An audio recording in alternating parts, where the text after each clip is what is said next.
அரசனுடைய அரண்மனை நிதிகள் காலத்தால் அழிந்து போகும். ஆனால் உமக்கு சேரப்போகும் நிதிக்கு அந்த காலமே வசமாகும்.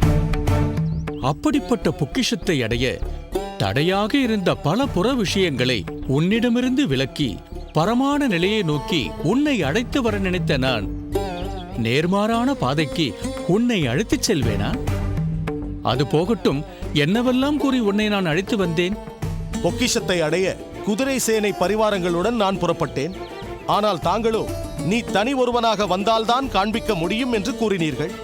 நானும் மறுமொழி கூறாமல் தனியே வர சம்மதித்தேன். ஆம், நான் சொன்னபடியே செய்தார். நான் சொன்னபடி செய்தேன். ஆனால் தாங்கள் சொன்னபடி தாங்கள் கூறிய இடத்திற்கும் இப்போது என்னை அழைத்து வந்திருக்கும் இடத்திற்கும் எந்த ஒரு சம்பந்தமும் இருப்பதாக தெரியவில்லையே. சம்பந்தம் இல்லை என்று எதை வைத்துச் சொல்கிறாய்? இருபெரும் நதிக்குள் அப்பொக்கிஷம் ஒளிந்துள்ளது என்றீர்கள். ஆமாம், ஒரு புறம் காவிரி, மறுபுறம் கொள்ளிடம். இவ்விரு நதிக்கு நடுவேதான் நாம் நிதி நாடி வந்திருக்கிறோம்.